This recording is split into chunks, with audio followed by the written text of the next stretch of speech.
Allez, salut à tous et bienvenue dans l'heure des tchatcheurs. Retour sur la liste des 23 joueurs convoqués par notre sélectionneur Jean-Louis Gasset. Parmi ces 23 commandos, on note la présence de Simon Adingra et de Jean-Eudes Aoulou, deux des 10 joueurs ici donc du milieu de terrain. Simon Adingra et Jean-Eudes Aoulou peuvent-ils bousculer la hiérarchie dans le milieu de terrain? Voici donc le sujet du jour. Je vais demander et Begliago sont là. Salut à vous messieurs, comment allez-vous?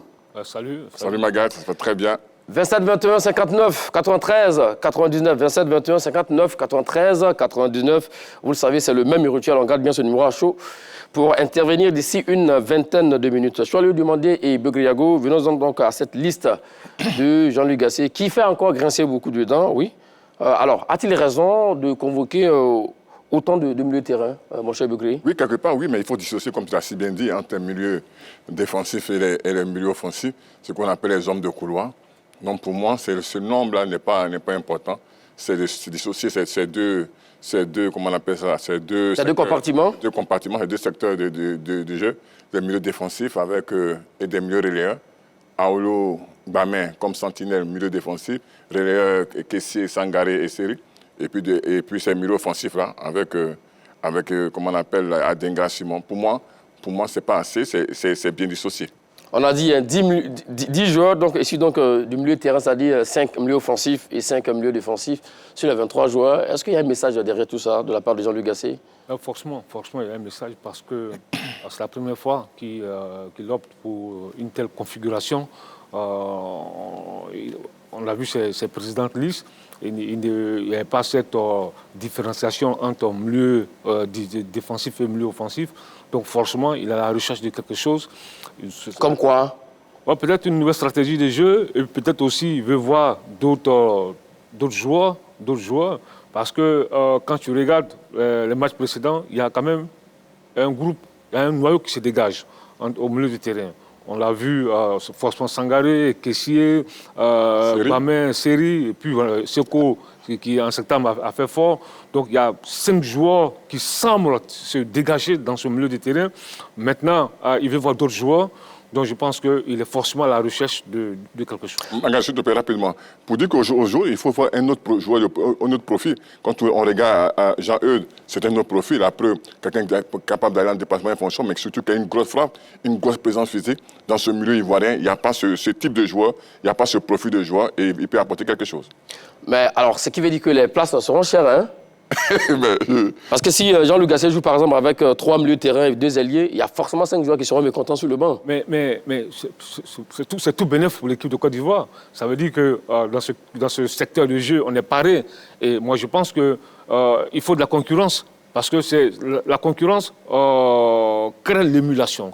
Donc, il est important que des joueurs soient mis en concurrence, qu'on évite aujourd'hui des mecs qui viennent là, ils se disent bon... Donc vous, à bas les mercenaires, à bas les divas et tout ça, il faut la concurrence. Mais justement, il faut instaurer la concurrence. Ça, c'est extrêmement important. Parce que s'il n'y a pas de concurrence, c'est fini, il n'y a pas d'équipe. Parce que le mec, il vient, il se dit que bon, lui, il est forcément titulaire, et puis il y a des mecs qui sont là pour cirer le banc, pour jouer le coiffeur. Donc moi, je pense que non, il faut éviter ça. Il faut la saine concurrence. Maintenant, quand tu convoques tous ces joueurs-là, il faut vraiment leur donner le temps de jeu. Parce qu'il ne faut pas les appeler pour les laisser sur le banc ou sur les tribunes. Ça, c'est intéressant. Leur donner du temps de jeu, on n'a que 2 matchs. Hein. Oui. Voilà, cette double confrontation face donc, aux Comores, match aller et match retour également. Alors, est-ce qu'il peut utiliser tous ces 10 joueurs au milieu de terrain? Non, je pense qu'il peut les utiliser. Parce qu'il y a d'autres, comme je dis souvent, et Soleil l'a si bien dit, il y a d'autres joueurs sur lesquels il a des certitudes. Je dis aujourd'hui, ce n'est pas le nombre de joueurs. Moi, je dis aujourd'hui, il faut trouver d'autres complémentarités, d'autres équilibres. Et si l'entraîneur arrive à trouver cela, ce sera bénéfique pour l'équipe parce que ça permet d'avoir plusieurs schémas, plusieurs combinaisons. Et si on a plusieurs combinaisons, c'est bien pour l'équipe nationale de Côte d'Ivoire. Donc pour moi, forcément, il y a des certitudes sur les joueurs et il y a des joueurs qui voudraient voir en situation de jeu. Donc pour moi, il pourra les utiliser. Oui, alors parce que dans le rayon des milieux défensifs, bon, on a des certitudes sur Franck Kessié. Là, c'est clair. D'accord. Buteur héros du dernier Classico. On a des certitudes sur Sangaré Ibrahim. On a des certitudes sur Seri Michael. Donc déjà, parmi les 5 milieux défensifs, il y a 3 déjà on a des certitudes sur eux. Donc on veut voir Aoulou, on veut voir Bamin, on veut le revoir. Dans le rayon des milieux offensifs, Diallo Amad, qui signe son retour, on veut le voir. Mas Gradel, qui est un des cadres de l'équipe, on a des certitudes là-dessus. Traoré Amel Junior, on veut le voir. Adingra, on veut le voir. C'est vrai que Jonathan Bamba, on était curieux de le voir, mais il s'est blessé, il a été remplacé par Jérémy Boga. Donc forcément, des joueurs qui ont été appelés, honnêtement, il doit pouvoir leur donner du temps de jeu pour qu'on puisse réellement les voir. C'est là le cas vraiment, étant entraîneur? Oui, mais c'est Maga. C'est le discours qu'on tient déjà avant d'appeler le joueur? Non, forcément, ils le savent, ils viennent en sélection, c'est vrai, il y a la concurrence, mais il doit aussi rassurer certains joueurs pour leur dire je vais vous voir en situation de jeu et leur donner cette chance-là. Sinon, pourquoi les faire venir? Vous me restez dans ton classique. Mais je pense qu'aujourd'hui, un entraîneur aussi, c'est faire des choix. S'il n'arrive pas à faire ses choix, c'est ça vraiment difficile. Il ne faut pas seulement compter sur des certitudes. Si ces certitudes-là, à l'heure de 2024, sont blessées, comment tu fais? Donc, c'est mettre maintenant les joueurs en situation de jeu pour les voir, comment ils répondent aux défis physiques, à l'intelligence tactique, à la fluidité, à la complexité du football moderne avec les éléphants, cette pression populaire autour de l'équipe nationale de Côte d'Ivoire. Et j'espère que l'entraîneur donnera ce temps de jeu à ces joueurs-là. Oui, on n'arrête pas de parler de cette pression populaire. On espère que tout va bien se passer pour nos chers éléphants. On va revoir la liste donc, de ces 10 joueurs donc, en milieu de terrain. D'abord, les 5 joueurs donc, du milieu défensif. On commence par Aoulou Jean-Eudes, donc le joueur de Racing Club de Strasbourg, voilà, en Alsace. Et puis Jean-Philippe Gbamin, qui joue donc, du côté donc, de la Turquie à Trabzonspor. Oui. Franck Kessié, du côté du FC Barcelone en Espagne. Sangaré Ibrahim du PSV Eindhoven aux Pays-Bas. Et puis Seri Jean-Michael All City en Championship, c'est-à-dire l'équivalent de la deuxième division anglaise. Donc là, si vous le disiez, effectivement, donc, ces 3 joueurs-là sont déjà des cadres de la sélection. Gbamin, oui, qui était revenu à un moment donné, qui était blessé aussi également. Donc ici, c'est Jean-Eudes Aoulou, qui est juste celui qu'il faudra donc surveiller pour voir également s'il peut apporter donc de la dynamite dans ce milieu de terrain. Alors, on va aller maintenant pour les 5 joueurs milieu offensif. Donc, Simon Adingra, Royal Union Saint-Gilloise, donc en Belgique, en Jupiter Pro League. Jonathan Bamba, qui devait venir malheureusement, qui n'est pas là, remplacé par Jérémy Boga. Diallo Amad de Sunderland FC, deuxième division aussi anglaise également. Mas Alain Gradel de Sivasspor en Turquie. Et puis Traoré Ahmed Junior de Bournemouth. Voilà, en Angleterre, en Première Ligue. Donc là-dessus, effectivement, on vous a compris sur le demander. Vous avez passé un peu en revue les forces et faiblesses, du moins de tous ces garçons-là. Alors, parmi ces 10 joueurs donc, en milieu de terrain, nous avons la présence de Jean-Eudes Aoulou et puis de Simon Adingra. Et la question, peuvent-ils bousculer la hiérarchie en milieu de terrain? Voici la question du jour, je le demander. Oui, moi je pense qu'ils le peuvent. Si on leur donne le temps de jeu, ils peuvent bousculer la hiérarchie. Parce que c'est vrai que au milieu de terrain, il y a des joueurs qui sont là, qui font office de cadre, qui sont là depuis des saisons. Mais ces jeunes-là, enfin, Jean-Eudes Aoulou n'est pas aussi jeune, parce qu'il a 29 ans. Il a quand même évolué avec les U17 de la Côte d'Ivoire, il a disputé 4 matchs. Ensuite, avec les U23, il a disputé 3 matchs. Et puis avec l'équipe première même, il a disputé 2 matchs. Donc il signe son retour. Donc je pense que, même par le passé, oui, il n'a pas eu assez de temps de jeu. Donc je pense que... C'était la faute à qui? Il n'était pas performant à l'époque, non? Non, pas forcément. Parce qu'à Monaco, il était très bon. C'était pas l'entraîneur qui était là? Voilà, donc c'était des choix d'entraîneur. C'était des choix, parce que je le disais, parce qu'il ne suffit pas de faire venir des garçons puis de les laisser dans les tribunes ou sur le banc. Il faut les mettre en situation de jeu. Maintenant, c'est à ces jeunes-là aussi, mais pas ces jeunes, pas ces joueurs-là, parce que souvent, j'entends dire, laissons la place aux jeunes. Mais on ne laisse pas de place aux jeunes. Les jeunes doivent aller arracher la place. C'est de ça qu'il s'agit. Non, c'est de ça qu'il s'agit. Parce qu'il y a des exemples. Sambabo Dominique, il y avait Diaby Sekana, il y avait Louis Ruffin, il y avait Yago Patrice. Mais il est venu, il a arraché sa place, il était jeune. Gaël Tiresois, c'était la même chose. Donc je pense que Yaya Touré, on a vu Yaya Touré, quand Yaya Touré arrivait, il était là. Mais quand on lui a donné sa chance, il a pris le pouvoir. Seko Fofana, il est venu sur un match. Il a bouffé tout le monde. Donc il faut forcément, quand tu donnes, quel que soit le match, quand tu donnes, arrache ta place. C'est de ça qu'il s'agit. Donc, je pense qu'on ne va pas te dérouler le tapis rouge. Le tapis rouge, le temps de jeu que tu as, il faut pouvoir marquer les esprits. Donc, lui, il dit que Simon Adingra et Jean-Eudes Aoulou peuvent bousculer la hiérarchie. Et vous, qu'en dites-vous? Moi, je dis non. Non, pourquoi? Pas parce que je suis un devin, mais je dis aujourd'hui, il y a une réalité. C'est laquelle, la réalité? Il y a les 3 hommes qui sont incontournables dans le milieu ivoirien. Et sur la bien dit, Jacques Kessié, qui a un sommet extraordinaire. Il y a un monsieur comme Sangaré qui n'a jamais dessus. Il y a Seko, dont on ne parle pas souvent, qui est comme Charles l'a dit. Mais qui n'est pas là. Hein. On va rester à ceux qui sont là actuellement. Série. Donc il y a cette connexion extraordinaire entre ces trois-là. Allez les déloger. Vraiment, il faut avoir cette régularité, cette constance, il faut avoir cette envie, cette panoplie, cette palette extraordinaire pour les dégager. Et Charles le dit si bien. Il faut les dégager. Mais comment? Il y a de la matière, mon cher Doublé. On verra tout à l'heure, effectivement. Oui. Alors, découvrons déjà les chiffres de Jean-Eudes Aoulou cette saison avec le Racing Club de Strasbourg également. Vous le disiez, il a 29 ans, le garçon. 1m86, poste milieu défensif, nationalité donc ivoirienne, 22 matchs, toutes compétitions confondues cette saison. 3 buts, une passe décisive, 1067 minutes disputées. Et puis 2 sélections, vous le disiez. Alors, ces 2 buts ont été inscrits tout récemment face à Marseille. L'Olympique de Marseille, d'un certain Eric Bailly, effectivement. Alors, là-dessus, mon cher Charles Demandé, vous avez dit oui, qu'il peut bousculer donc la hiérarchie. C'est vrai que les chiffres ne parlent pas trop pour lui, mais on l'a vu dans le jeu, c'est un garçon vraiment qui a du coffre. Oui, il a beaucoup de qualités, il a du coffre. On l'a vu à Lille.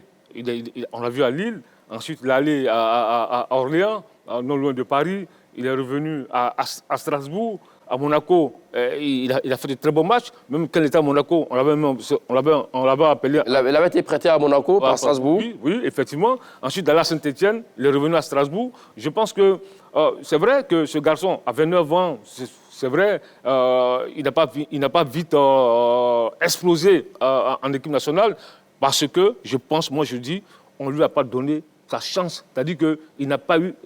On n'est pas en train de parler de sa chance. On parle maintenant de ce qu'il peut apporter au milieu de terrain. Justement, il peut apporter beaucoup de choses. D'accord. Parce qu'il a beaucoup de qualités. Il peut jouer boss-to-boss, il peut jouer la sentinelle. Il a beaucoup de qualités dans la récupération, dans la lecture du jeu. C'est un garçon qui est très intelligent. Voilà. Et puis, il se déplace très bien. Mon cher Bouglé Yago, Jean-Eudes Aoulou, il est caractérisé par sa fougue, sa force.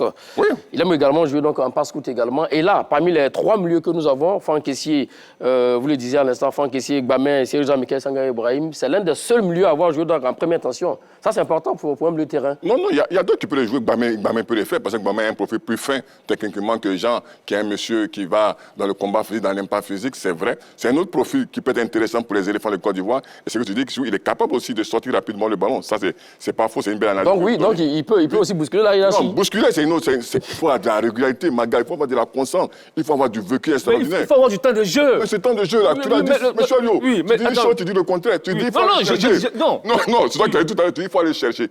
Ah oui, d'aller chercher. Aujourd'hui, il fait 22 matchs. Si c'est un joueur qui gagne en régularité, en constance, il peut venir postuler. Mais pour que cette hiérarchie-là, il faut un Eudes Aoulou, des grands mots. Quand tu vois ces noms-là, tu vois Kessié, tu vois Sangaré, tu vois Serian Mikael, pour moi, c'est un véritable miracle. Non, parce que quand je dis qu'il peut bousculer la hiérarchie, oui. Parce que souvent, il y a des joueurs qui viennent, qui ne figurent même pas sur la feuille de match, qui restent sur le banc, qui n'ont même pas 1 minute, 5 minutes de temps de jeu. Tout à l'heure, on a rappelé les statistiques de Jean-Eudes Aoulou. Il a quand même 1067 minutes au compteur. C'est un garçon pour le moment qui joue en club. Il est régulier en club. Est-ce qu'il aura cette régularité? Est-ce qu'il aura ce temps de jeu en sélection? C'est la question bon, que je me pose. Considérons que Jean-Eudes Gassé lui donne... C'est pourquoi je dis, on veut le voir. Il faut qu'il ait du temps de jeu. Parce que déjà, je l'ai dit, on a des certitudes sur Série, sur Kessié, sur Sangaré et autres. Mais il faut les voir. Parce que le football, là, on ne sait jamais. On a vu avec le Sénégal, un Mané qui était au top, à quelques jours de la Coupe du Monde, paf, il se blesse. Il y a plusieurs cas comme ça. Donc, il faut, tous ces gars-là, il faut les mettre en situation de jeu pour qu'on puisse les voir réellement ce qu'ils peuvent. Ils ont de la qualité. Mais si tu ne les vois pas, le mec, il vient lâcher dans la tribune de Boaké. Il ne joue pas. Ce dont on parle, Charles Demandé, on parle de la qualité intrinsèque du garçon. Mais à ce niveau, il n'y a pas de débat. À ce niveau, il n'y a pas de débat. C'est un joueur qui est bourré de qualité. D'accord. Mais maintenant, le problème, ce n'est pas la qualité du joueur. Moi, le problème que je veux soulever, c'est le temps de jeu qu'on va leur donner. C'est de ça qu'il s'agit. D'accord, mais revenons à la qualité du joueur, effectivement. Voilà. On a dit également que c'est un garçon qui aime garder le ballon, qui est capable de faire donc, des passes courtes également, de bien ressortir le ballon. Il a aussi une faiblesse également, hein, que Franck Kessié, par exemple, c'est l'une de ses forces également. Au niveau des duels aériens, Jean-Eudes Aoulou est souvent absent. Et quand on a milieu défensif, vous êtes vraiment le rideau défensif, là... En cas de perte de balle, là, ça devient très dangereux. Donc là-dessus, bousculer la hiérarchie, là, Franck Kessié, je pense que c'est un top niveau. C'est vrai que tous les joueurs ont souvent des lacunes. Maintenant, ça a lui maintenant de pouvoir gommer ça. Et puis, forcément, c'est pourquoi il faut le voir. On va voir s'il y a une complicité. Un Bamin, caissier, Série ou Sangaré et lui. C'est vrai, vous avez tout à l'heure décrit son profil. Il a beaucoup de qualités dans la récupération, dans l'impact. Parce que dans son profil, c'est important d'avoir de la force. Parce qu'un milieu de terrain qui n'a pas de force, ça devient compliqué parce qu'il faut aller au combat. Non, mais pas forcément. Non. Mais c'est pour ça qu'ils sont trois, non? Il y a toujours la petite oui. Mais attends, quand tu peux avoir la finesse, non. Sur la durée, on va le laisser terminer, si vous le permettez. Quand j'ai pas de force, il y a une différenciation, milieu défensif, milieu offensif. Oui. Mais quand tu es milieu défensif, tu es bloqueur, que tu n'as pas de force, ça devient problématique. Parce que quand il n'y a pas de force, il faut avoir de l'impact. C'est important de l'avoir. Parce que pourquoi on parle de bloqueur? C'est eux qui bloquent la défense. Mais si toi, tu es bloqueur, tu es milieu défensif, que tu es frêle, par exemple. Que tu es frêle, tu n'as pas cette force-là. Non, je veux dire, ce que tu dis n'est pas faux, mais j'ai une réalité aujourd'hui. On peut être un milieu, une sentinelle, ne pas avoir cette force. Il y a un exemple qui est extraordinaire, c'est l'exemple de Busquets. C'est pas un milieu avec une grande densité physique. Oui, je l'avais effectivement. Voilà, une intelligence à sortir le ballon. Donc, il peut avoir ce profil-là. Et ce profil-là peut être vraiment intéressant, je suis d'accord avec toi. Parce que souvent, dans le combat physique, comme vous êtes milieu défensif... Ou même Verratti également. Verratti, oui, même au football africain, il y a une autre dimension, il faut aller au combat. Mais la réalité, c'est de sortir les ballons proprement, de les fluidifier. Donc, je pense qu'aujourd'hui, il y a un autre profil de joueur. Moi, je dis aujourd'hui, je suis d'accord avec toi, il doit forcément jouer. Il faut qu'on le voie. Si on ne le voit pas, on ne peut pas le jouer. Laissons le temps de jeu. Non, on considère qu'en les appelant, Jean-Luc Gasset va donner le temps de jeu à tous les joueurs. Oui. Donc, c'est la qualité intrinsèque de chaque joueur qui fera la différence. Bien sûr. C'est de ça que nous parlions. Bien sûr. Donc, l'autre question aussi pour vous également. Alors, il est excellent aussi le coup de pied arrêté depuis la retraite de Yaya Touré. Hormis Mas Gradel, on n'a pas un joueur des éléphants capable quand même de tirer donc de coups francs. Donc sur ça, rien que peut-être sur cette qualité-là, il peut vraiment bousculer la hiérarchie. Franck Kessié, Cyril Jean-Michel Egbamé et autres. C'est pas un spécialiste. Les spécialistes dans le monde, on les connaît. Oui, non. Voilà. Non, je veux dire, c'est pas un spécialiste. Yaya Touré, c'est un spécialiste. Vous prenez Juninho, c'est un spécialiste. Non, on parle de notre sélection. Ouais, de notre sélection, je parle de notre sélection. Aujourd'hui, c'est pas 2 coups francs qu'il a tirés à Strasbourg qui vont faire de lui une qualité. Non, c'est vrai. C'est vrai qu'il a une grosse frappe. Et Marseille n'a pas oublié ses frappes. Marseille s'en souvient qu'aujourd'hui, la canne est bien souffle. C'est que c'est un bon frappeur. Voilà, et c'est qui peut bousculer la hiérarchie. Je parle de profil. Forcément, dans les profils, il y a ce que tu as, ce que tu n'as pas. Il n'a pas peut-être la qualité de passe d'un monsieur comme Cyril Jean-Michel. Il n'a pas le dépassement en fonction d'un Sangaré qui est aussi buteur comme lui. Donc, je veux dire, forcément, il y a un plus, il y a des qualités, des défauts qu'ont des joueurs. Et je pense qu'aujourd'hui, c'est un joueur qui peut venir postuler, mais pour la hiérarchie, ça sera vraiment difficile. Comme il le dit, je vais le demander, il le dit bien, Begré. Effectivement, il a raison. On a vu tout à l'heure, effectivement. Il a joué 22 matchs, il a inscrit donc 3 buts. Sangaré, par exemple, c'est 8 buts, même si c'est 38 matchs. Là également, c'est un Sangaré qui est mieux défensif, mais qui est plus buteur également. Donc là-dessus, ça sera difficile pour Jean-Hugues Aoulou pour lui, pour bousculer la hiérarchie. Non, mais forcément, non, moi je doute pas de la qualité de ce garçon-là. Parce que je l'ai vu évoluer à Monaco. Non, ça on sait. Si vous êtes entraîneur, vous avez ces 2 garçons. Il y a un qui est plus buteur, par exemple, qui peut décanter les situations, et l'autre est moins buteur. Je pense que l'entraîneur part pour celui qui est plus buteur, non? Là, vous allez vous emprunter une autre voie. non. Je ne fais que juste vous orienter. Parlons-y avec vos arguments, oui. Une autre voie. Nous sommes dans un débat où tu nous as posé une question bien précise. D'accord. Tu as demandé si Jean-Louis Hude et Simon Adingra peuvent bousculer la hiérarchie. D'accord. Mais restons sur Jean Hude pour le moment. Oui. On dit oui. D'accord. Voilà. Tu dis oui. Je dis oui. Voilà. Je dis oui. Voilà. Moi, je dis non. Voilà. Alors, on a fait la comparaison avec Franck Kessié également, Sangaré Ibrahim également. Cyril Jean-Michel qui est très fort dans la récupération. Et aussi également avec des passes qui cassent les lignes. Ce n'est pas aussi le cas de Jean-Hugues Aoulou par moment.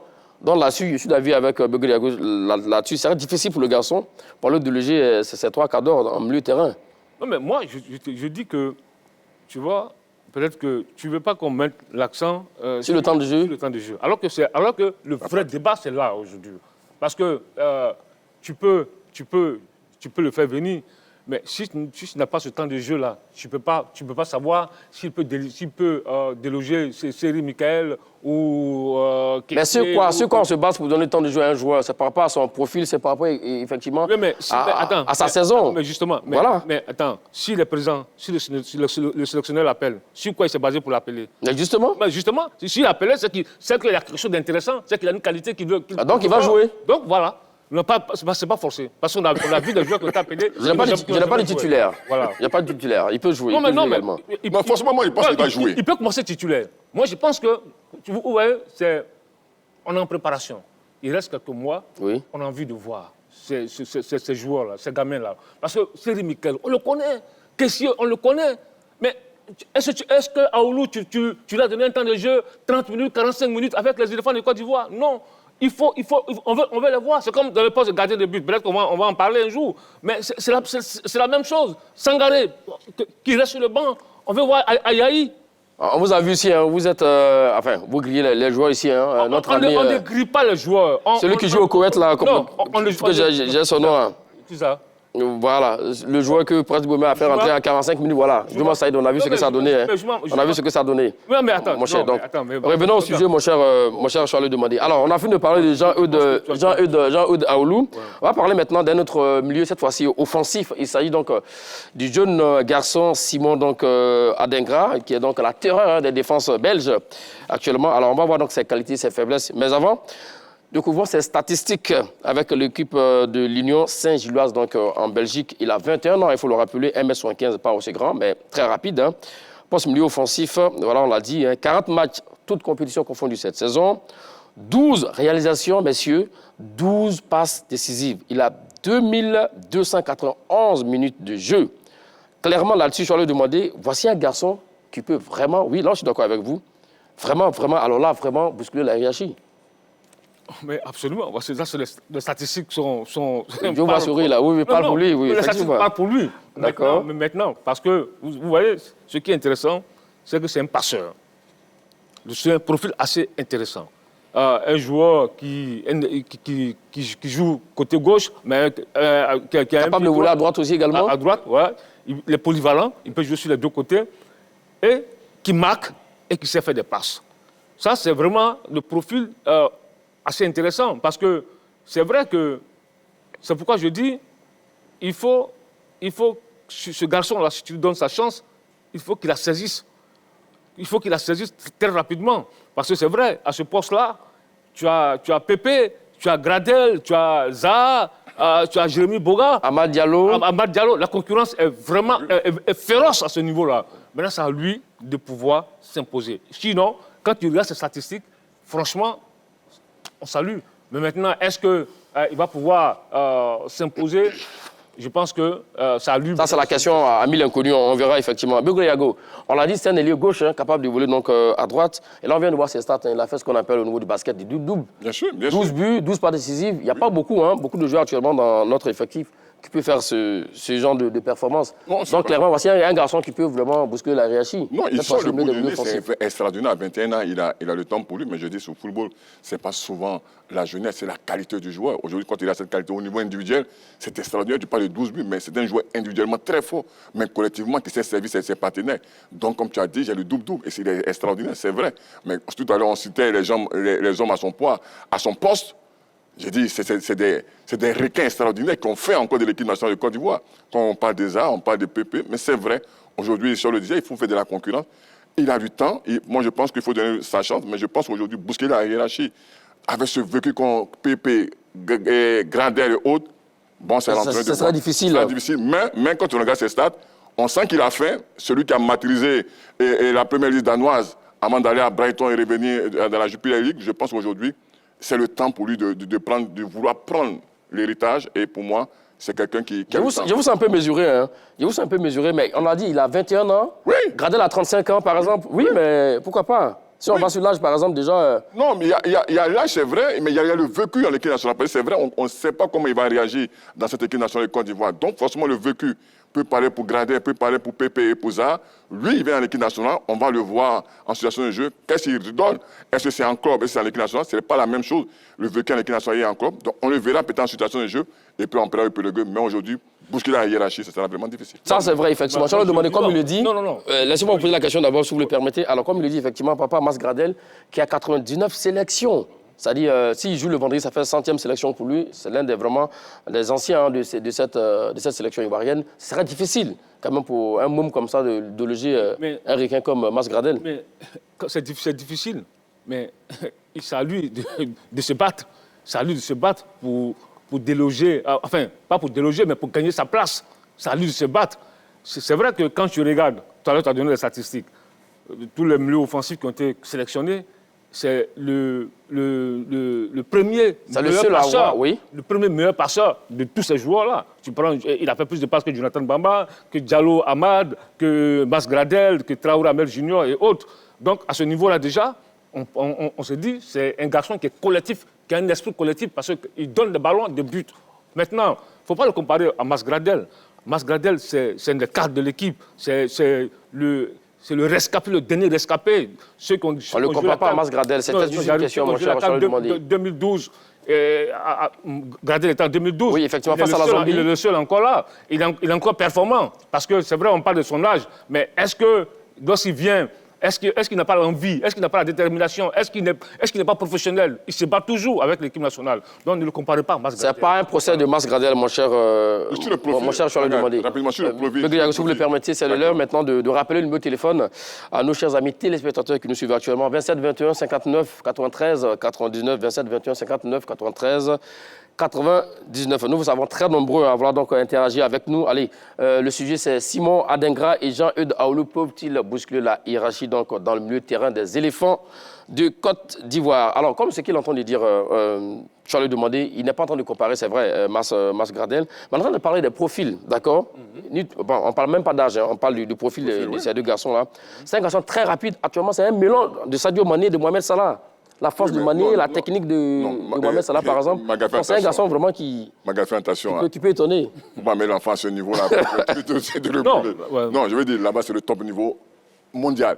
Moi, je dis, j'ai un peu dans le profil de Gervais, capable de percer les lignes, de casser les lignes, d'aller très vite et de servir ses partenaires, ses attaquants. Je dis, c'est vrai. Oui, c'est intéressant, et oui, il est intéressant, c'est que c'est un profil différent de tout ce qu'on a en sélection de Côte d'Ivoire.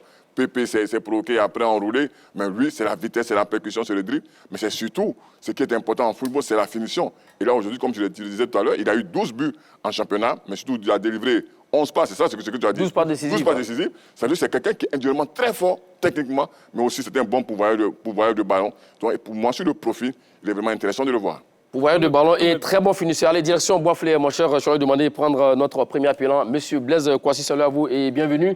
Ça parle de football, ça parle de tactique, oui, vous l'ancien joueur également. Allez, on vous écoute. Je n'ai jamais été assez joueur. Mais vous avez joué quand même, hein, vous avez dit à l'époque. Même si c'est un amateur, vous êtes un ancien joueur aussi, n'est-ce pas? Ouais, d'accord. Je salue Soigneux, je salue Degré. Salut, bonjour. Salut, frère. Bon, je ne sais pas grand-chose à dire. Ça dit que sur le terrain, Oui. on dit tout est dans le contrôle. D'accord. Mais ici, un joueur, et ça veut nous laisser, quel que soit le talent qu'il a, s'il n'est pas en confiance, il ne peut rien faire. Donc, ça dit que c'est une question de confiance. L'entraîneur vous fait confiance, vous-même vous faites confiance, mais c'est sûr que ça marchera. Donc, les deux joueurs dont vous parlez là, ça veut dire que s'ils sont vraiment en confiance et qu'on leur donne la chance, ils peuvent bousculer la hiérarchie dont vous parlez. Donc, pour moi, c'est une question de confiance. Si ils sont en confiance, bon, c'est Michael, les questions n'étaient pas là, ils sont arrivés, mais ils ont bousculé. Et puis, ils ont pu prendre leur place. Mais il faut se battre. On te donne une chance, il faut la saisir tout de suite. Donc, moi, je pense que c'est une question de confiance. Mais il faudrait qu'ils aient confiance en eux. Ils vont bousculer la hiérarchie et puis prendre leur place. D'accord. C'est ce que j'ai à dire. Voilà, merci beaucoup, l'ami Blaise Kouassi. On rappelle que vous n'êtes pas le Blaise Kouassi de la SEC Mimosa. Bon, voilà. C'est autant dit, c'est bien clair.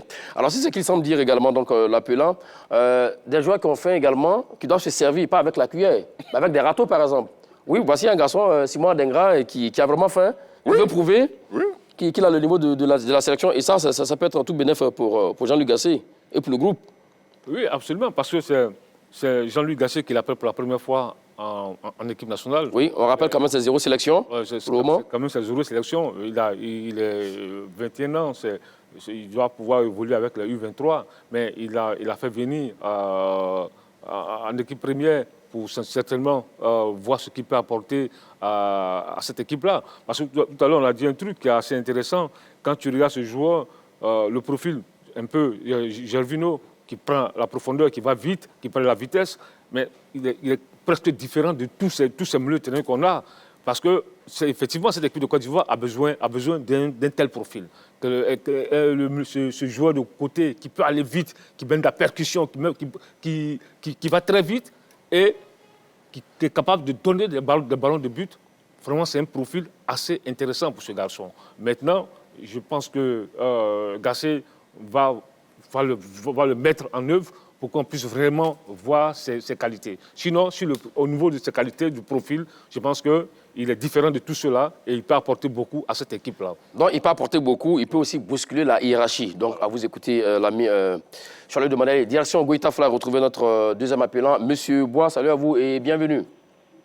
Bienvenue, bonjour Magat. Je veux aussi saluer Soalio Demandé et Begre Yago. Merci, vous êtes salués. Bonjour. Alors la question du jour, hein, Simon Adengra et Jean-Eudes Aoulou peuvent-ils bousculer la hiérarchie au milieu de terrain? Bon, ce qui serait intéressant, oui, c'est que Gassé leur permette pour ces matchs aller et retour là, de pouvoir les voir en situation de jeu. Bon, pour le moment, on n'a pas entendu parler de la situation de jeu. On considère que les garçons auront les chances, par exemple. Non, j'ai dit, si nous les voyons en situation de jeu, ils pourraient éventuellement bousculer la hiérarchie. Sinon, cette hiérarchie qui est là, que nous connaissons, là, on ne viendra pas la bousculer comme ça aussi facilement. Voilà. Ils sont tellement enracinés que c'est un peu compliqué. Si nous les voyons en situation de jeu, avec les qualités qu'ils vont démontrer, comme l'a dit Blaise tout à l'heure, là, je pense qu'ils peuvent, pourquoi pas, avoir une esquisse de place. Mais sinon, le bousculer, comme vous le dites là, ça va être compliqué, ça va être difficile. D'accord. Mais je pense que s'ils ont des situations de jeu, avec le temps, naturellement, ils pourront se faire une place. Voilà. Surtout à Dengra. À Dengra, avec ces statistiques-là, je pense que c'est un joueur d'avenir. Mais à Oulou, dans ce qui est défensif là, on a des gens qu'il faut. Et ça va être un peu compliqué pour lui. D'accord. Merci beaucoup, M. Bois, qui nous appelait donc de Goïta Fla. Pour lui, hein, au niveau du secteur défensif, hein, avec Aoulou, ça sera très compliqué parce qu'on a Franck Kessier, vous avez Serge Jean-Michel, vous avez Sangaré Ibrahim, bon voilà. Mais pour Adengra, c'est vraiment jouable parce que oui, effectivement, on parle de Mas Gradel qui a 99 sélections, qui est l'un des cadres, sûrement qui sera donc titulaire donc, face aux Comores. Mais ce qu'il y a de Amad Diallo également, qui est un jeune garçon qui a joué 32 matchs, 8 buts et 3 pas décisifs. C'est un degré moins, hein, par rapport à Simon Adengra. Donc là-dessus, il n'y a pas photo, mon cher Bougré. Non, mais Amad, il faut le revoir. Est-ce que c'est un entraîneur Gassé capable de prendre des risques en jouant avec 3 milieux et un véritable meneur de jeu? Parce qu'Amad, on ne le connaît ou pas, c'est le dernier des dinosaures dans ce secteur de jeu, véritable meneur de jeu, le Burkina. Ah, dinosaure, alors qu'il est très jeune. Non, tout à l'heure, vous avez dit Adengra était... Je parle du talent. Parce que lui, il a déjà quand même fait ses preuves. Le Burkina ne peut jamais l'oublier. Sur cette patte gauche-là, tout le Burkina... C'est un coup franc. C'est un coup franc, il a fait la différence, signe de sa qualité. Mais maintenant, il faut trouver le profil idéal, il faut trouver le schéma idéal pour Amad Diallo. C'est vrai qu'il a gagné en régularité, il a gagné en conscience, en constance, en confiance. Aujourd'hui, il est sélectionnable. Maintenant, on est en train de lui donner les clés de l'équipe, de lui trouver un schéma où il pourra s'exprimer. Ce dont on parle, c'est par rapport à Adengra, effectivement, hein, tous ces profils similaires là, par rapport à Adengra. On reviendra à vous tout à l'heure, mon cher Begriago, pour la suite donc, de vos arguments. C'est suite en dit, direction donc Angré, retrouver M. Guier, c'est bien cela? Oui, M. Guier. Salut à vous et bienvenue, vous êtes en direct dans l'heure des Tchakers. Le sujet du jour, c'est Simon Adengra et Jean-Eudes Aoulou. Peuvent-ils bousculer la hiérarchie au milieu de terrain? Et je peux dire, je vous salue d'abord, je salue tout le plateau. D'accord, salut à vous, monsieur Guy. Excusez-moi beaucoup, je salue encore Begré, je suis envoyé. Merci beaucoup, c'est gentil. Ça va pas fort pour l'Afrique, mais allons-y, oui. Oui. Je trouve que vraiment c'est... je peux dire qu'il peut le faire. Mais pour le moment, c'est vrai, il peut le faire. Parce qu'on a vu les Théoutés qui sont arrivés, on a vu les Sérédiens les premiers jours qui sont arrivés et qui ont fait des merveilles. Nous, on était au stade de Foué-Boigny, on les a vus, les premiers matchs qui ont fait des merveilles. Parce qu'ils ont eu... Venir à l'équipe nationale, c'est une joie. Et c'est ce qu'on veut. Quand on t'appelle dans l'équipe nationale, vraiment, je ne sais pas, tu es libéré, tu es content, tu viens servir ton pays. Moi, je pense que si vraiment, il est vraiment, son talent, on parle de son talent, si il est vraiment venu servir le pays, qui vient et puis il prouve. Et c'est à l'entraîneur de lui donner la chance aussi.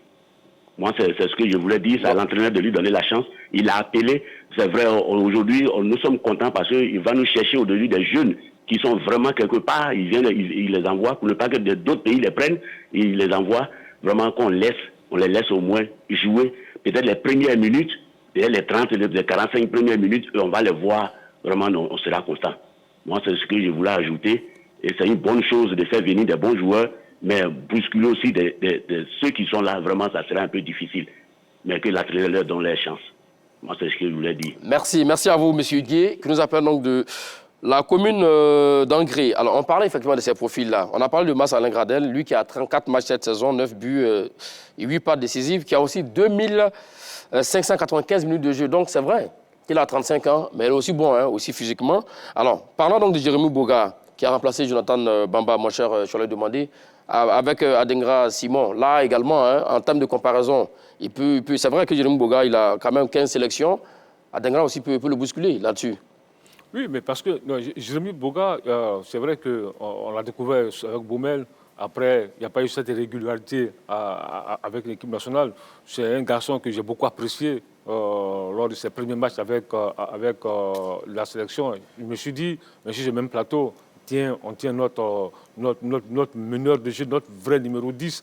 Mais ce garçon-là a eu beaucoup de soucis dans l'utilisation, dans l'utilisation, parce que même dans le temps de jeu, parce que quand il a joué des matchs où il a été énorme, ça il faut le dire tout net, mais au niveau de la régularité, on ne l'a pas vu. Et il s'est blessé, après il y a eu la blessure, tout. Il revient maintenant, lui aussi, et il fait partie de ces joueurs-là qui vont bousculer la hiérarchie. Parce que c'est vrai, il a 26 ans, c'est le bel âge pour un milieu de terrain, et il a beaucoup de qualités. Il peut jouer numéro 10, il peut jouer sur les côtés.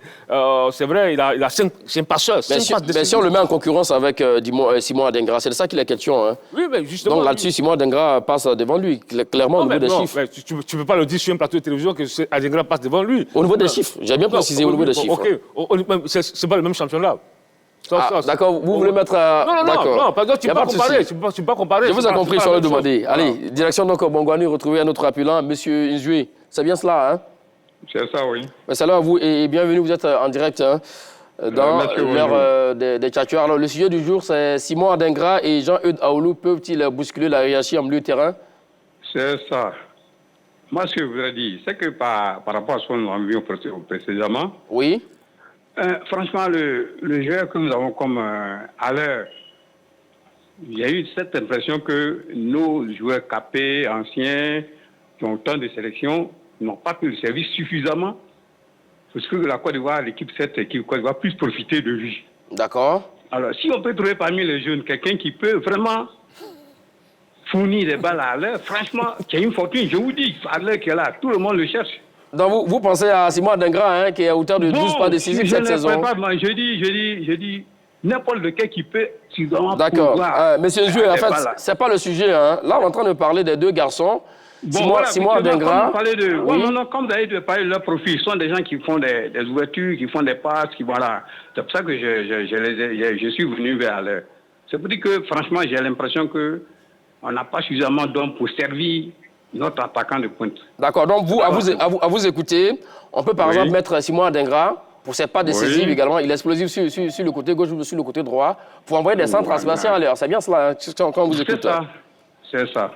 D'accord. Merci à vous, monsieur Nzoué. Je pense que c'est pas mal. Hein. Non, c'est intéressant comme réflexion. Mais justement, c'est la pertinence de ce qu'il vient de dire. Oui. Et justement, parce que tout à l'heure, on a dit qu'il fait double. Il a marqué 12 buts. Oui, 12 pas décisifs. 12 pas décisifs.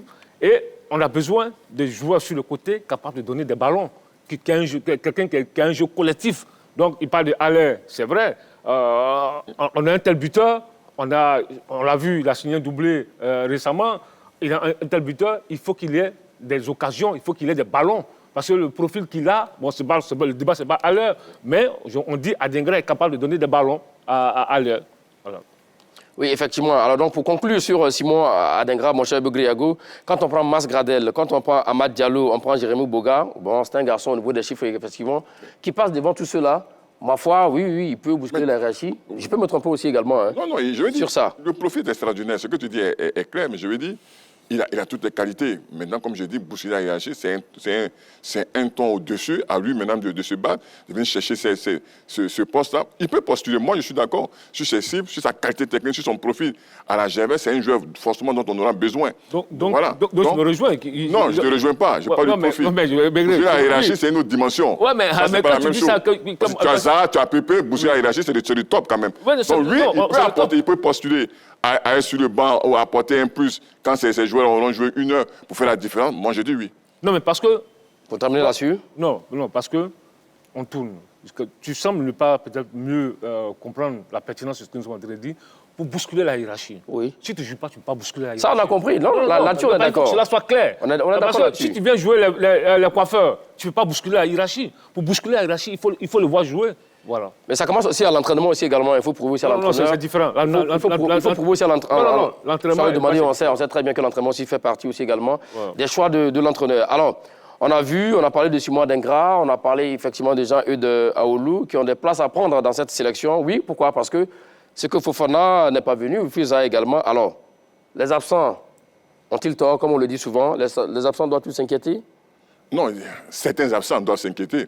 Moi, je parlais... Lesquels? Quels sont les absents qui doivent s'inquiéter? Comme les Délis Simon, exemple. D'accord. Comme qui encore, il y a 2 ou 3 joueurs, ils doivent s'inquiéter parce qu'on est proche de la CAN. Aujourd'hui, si vous ne venez pas à ces fenêtres-là, c'est que déjà l'entraîneur commence à bâtir son équipe, à construire son équipe. Vous n'êtes pas dedans, il faut faire très attention. Il y a des joueurs comme Boli, comme Sinali, qui ont des certitudes. Eux... Oui, mais là, vous partez sur le côté défensif. On parle des milieux offensifs, les milieux défensifs et les attaquants. Je parlais tout à l'heure, je t'ai dit tout à l'heure, des Zaha, de Pépé. Non, ils n'ont pas à s'inquiéter. Eux, c'est le vécu, ils ont fait leurs preuves. Aujourd'hui, comme j'ai dit, c'est vrai, c'est une fenêtre, donnant la chance à d'autres, mais eux, ils n'ont pas à s'inquiéter. J'allais demander, un match comme ça, Simon Adingra, il rentre par exemple le vendredi, il nous prend 2 buts, 2 pas décisifs. Au match retour, il fait pareil, ça fait 4 buts, 4 pas décisifs par exemple. Mais oui, vous savez, les Ivoiriens, tout nouveau, tout beau, on peut commencer à oublier Nicolas Pépé et autres Fiza. Ou ce serait trop tôt?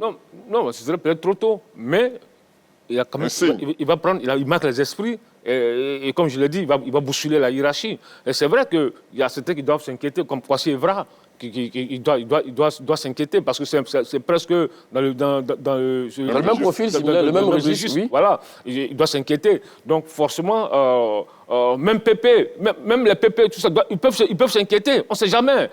Si ces gamins-là viennent dérouler, ils font des très bons matchs, parce que le Comore, c'est pas n'importe quoi. On sait très bien le Comore. On a vu le Comore, c'est une équipe qui a fatigué vraiment le Cameroun. Le Comore, en quart de finale, qui est nettement en progression, qui a joué les 8e de finale de la dernière Coupe d'Afrique des Nations, avec beaucoup de qualité de jeu, un contenu qui était vraiment acceptable. Donc je dis, certains peuvent s'inquiéter. Voilà. Alors donc on a dit, Simon Adingra, Aoulou, ils sont en pleine confiance, et un joueur en confiance, il devient très dangereux. Ça veut dire que s'ils ont la chance effectivement d'évoluer, et effectivement, oui, il y a de la place à prendre et les absents ont tort, comme on le dit souvent. Oui, il y a de la place à prendre. Une sélection, elle est toujours ouverte. C'est ce qu'on appelle une fenêtre. Forcément, partout où vous passez, un entraîneur, quelle que soit sa rigueur, laisse toujours une porte ouverte. On ne sait jamais. Même à 2 mois de la Coupe d'Afrique, il y a un jeune qui peut sortir de nulle part. Donc, forcément, les relations ont tort parce qu'il faut venir jouer pour se faire remarquer, pour voir comment on vit dans le groupe. Et Auré avait donné un message fort. Il faut que tout le monde soit là. Ça veut dire que déjà, les places commencent à être devenues chères. Il faut que tout le monde soit là. Bon, d'accord. Ça, c'est de manière diplomatique, on l'a dit. Mais Fiza, comme on le dit, effectivement, qui évolue dans le même registre que le jeune Simon Adingra. C'est vrai que Fiza, c'est vrai qu'il a joué pas mal de matchs avec les éléphants de Côte d'Ivoire. Mais je n'ai pas souvenance de beaucoup de bons matchs de Fiza. Donc, c'est pour ça qu'on parle de s'inquiéter au cas où ces garçons-là auraient à crever l'écran vendredi. Non, mais on se souvient du match contre Mali, quand même, à la CAN 2019. J'ai bien dit pas beaucoup de matchs, mon cher, j'aurais demandé. On se souvient aussi du match contre l'Algérie en quart de finale de... Juste une passe pour Sébastien Haller, ça fait de lui un meilleur joueur, meilleur buteur. Non, à la CAN 2019, voilà. D'accord, ok, d'accord, on vous a compris. Alors, messieurs, c'est le moment d'aller pour les 30 secondes au Japon. Je rappelle le thème du jour, Simon Adingra et Jean-Eudes Aoulou. Peuvent-ils bousculer la hiérarchie au milieu de terrain? Je vais lui demander, vous avez 30 secondes pour convaincre. Oui, moi je pense que c'est ce jeune qui peut bousculer la hiérarchie. Aoulou, Jean, qui, à 29 ans, n'a pas encore eu sa place en sélection de Côte d'Ivoire. Je pense que là, l'occasion pour lui de taper dans l'œil du sélectionneur. Il a beaucoup de qualités, il peut jouer boss to boss, il met beaucoup d'impact. C'est un garçon qui peut, s'il a sa chance, il peut vraiment bousculer la hiérarchie. Maintenant, Adingra Simon, c'est un joueur qui va très vite, qui est un passeur. Il marque beaucoup, 12 buts en championnat, 12 passes décisives. Je pense qu'il a beaucoup de qualités. Donc, pour bousculer la hiérarchie... Le temps que vous êtes parti et terminé, je vais demander. Vous n'avez plus la parole. Bon, le reste, ça reste là. Vous allez nous dire en off, c'était quoi? Allons-y, mon cher Begueyago. Pour moi, je dis non, ils ne pourront pas boucler réellement, véritablement la hiérarchie. Pourquoi? Parce que vous savez, c'est de très bons joueurs, mais pour boucler la hiérarchie, il faut d'abord être constant, il faut être régulier dans ses prestations. Ces jeunes-là doivent apprendre. Moi, je pense qu'aujourd'hui, ils peuvent postuler à une place dans cette équipe nationale de Côte d'Ivoire, mais boucler la hiérarchie, c'est difficile. Quand vous avez des cadres comme Pépé, comme Zaha, qui sont à leur meilleur niveau, forcément, le choix se fait rapidement. Et je pense que ces jeunes-là doivent travailler. Ils ont le profil, c'est des joueurs très bons, mais boucher à réagir, sera vraiment difficile. Ça sera très difficile pour vous. On verra bien, oui, ce que sera donc ce match Côte d'Ivoire commence ce vendredi 24 mars à partir de 15h sur les antennes de la 3, à suivre en direct et en intégralité. L'heure des catcheurs, c'est fini pour aujourd'hui. Oui, ne vous inquiétez pas. Séance de rattrapage à voir sur la page Facebook de la 3 et n'oubliez pas de nous dire, de nous laisser en commentaire entre Charles Demandé et Begueyago qui a été donc le plus convaincant. Merci à vous, Charles Demandé, merci à vous, Begueyago. Merci Magat. Merci à tous et à toutes de nous avoir suivis. Bonne suite du programme sur les antennes de la 3. Allez, le débat plaisir, c'est toujours sur la 3. Allez, salut.